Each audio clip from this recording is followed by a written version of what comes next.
Assalamualaikum warahmatullahi wabarakatuh. Om Swastiastu, Namo Buddhaya, Benevolent Greetings. Which I respect the lecturer of General Course, Ma'am Linda, and my fellow collaborators. Here I would like to introduce my group.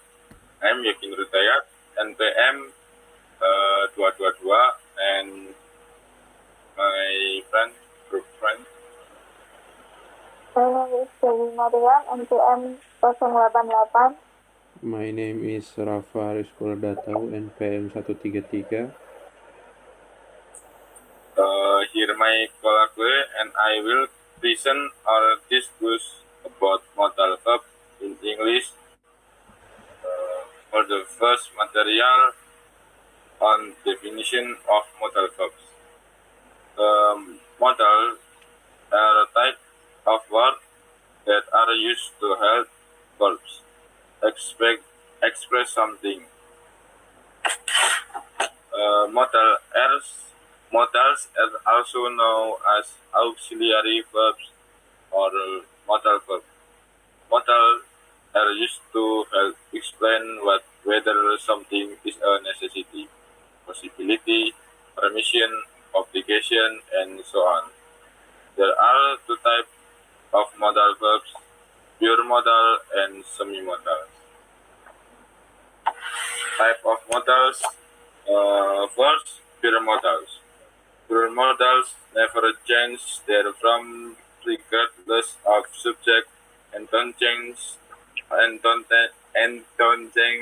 to show past tense. These verbs can express certainty or suggestion.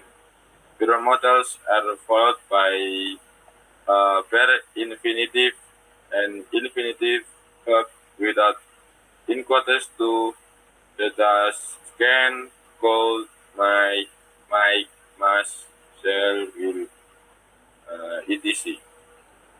Secondly, semi-modals.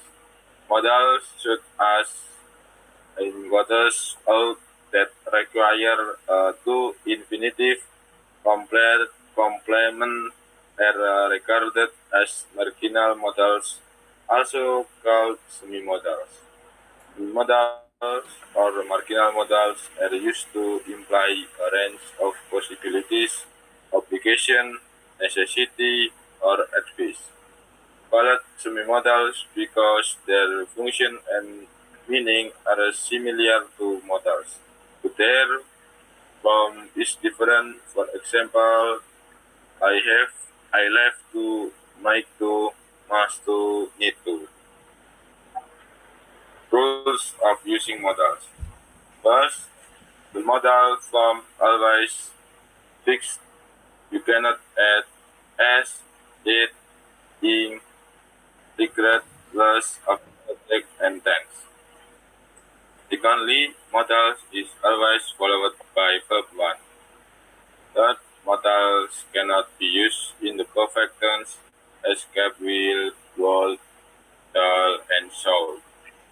Both modals cannot meet other auxiliary verbs as can, be, and have. 5. In a sentence, it is forbidden to use more than one modals. 6. Modals may not be preceded or followed by the infinitive. To infinitive. The next one is kind of modals. The green one are pure modals such as can, may, must, shall, could, might, should, will, and would. And the yellow ones are semi-modals such as need to, ought to, have to, dare to, used to, and able to. Can, could, and be able to are modal auxiliary verbs. Be able to is not an auxiliary verb. It used the verb be as a main verb. We include be able to here for convenience. Have to and must. Must is a modal auxiliary verb. Have to is not an auxiliary verb. It used the verb have as a main verb. We include have to here for inconvenience. The third one is would. We use the modal auxiliary verb would mainly talk about the past, talk about the future in the past, and express the conditional mood. The fourth one is should. We use the modal auxiliary verb should mainly to give advice or make recommendation, talk about obligation or talk about probability and expectation. Modal usage. The first one is obligation, used to say something is necessary or unnecessary or to give advice. The second one is permission, used to ask for give permission. We also use modal verb to say something is not allowed. The third one is probability, used to say how sure we are that something is happening or will happen. We often call these models of deduction or speculation or certainty or probability. The next one is gonna be explained by my friend Dewi. And the next one is modal to express ability. In this function, modal used when we want to ask for or talk about a skill or ability. And then modal to express prohibition. Which means the modal used to say or show that something is prohibited or is not allowed. And the last one is modal to express advice. In this function, modal used when we want to give or ask for advice or such suggestions. Next is example of modal. The modal tense and the user's permission. The example is can I go to the cinema tonight? And the next usage is ability. The example is you can speak English. Modal close and usage permission. The example is excuse me, could I just say something? And the next usage is ability. For the example is I could speak English. And the next usage is possibility. And the example is it could rain tomorrow. The next modal is may or may not. The usage is for probability. For example, it may rain today. The next usage is permission. And the example is may I borrow your book? The next usage is prohibition.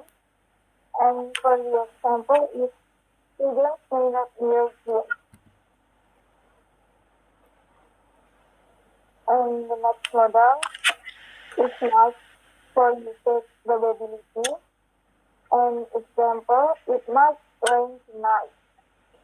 And the next usage is permission. The example is might I suggest an idea? The next modal is should or shouldn't. For usage advice, the example is you should drive carefully in that weather. The next usage is obligation, and the example is our employees should follow the dress code strictly. The next model is must or must not. For the usage is obligation. The example is she must obey the rules. And the next usage is prohibition. The example is you must not smoke in the hospital. The last model is outing. The usage is advice, and the example is you ought to drive carefully in bad weather. The next usage is obligation, and the example is you ought to switch off the lights when you leave the room. Well, that material was the closing material for our presentation. Our hope is that we can hone this ability continuously. Thank you for your attention, friend of all. Apologies if there are any wrong words speech or behavior. That's all the presentation this time. I represent Group 3 saying goodbye. Wassalamualaikum warahmatullahi wabarakatuh.